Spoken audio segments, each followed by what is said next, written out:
Alright, got one here, it won't start.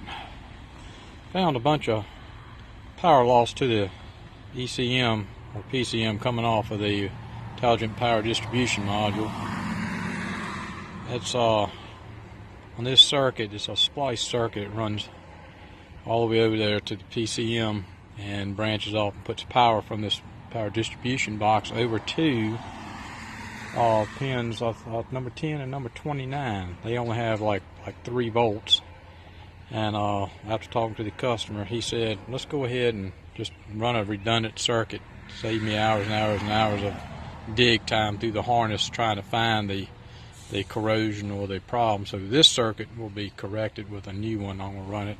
Got it into some brand new conduit. And I will run that all the way up and around. Follow the old conduit right there.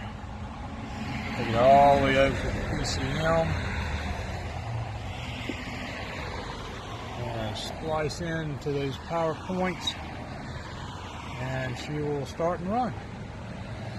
So hopefully that'll save him a whole lot of money and good to go.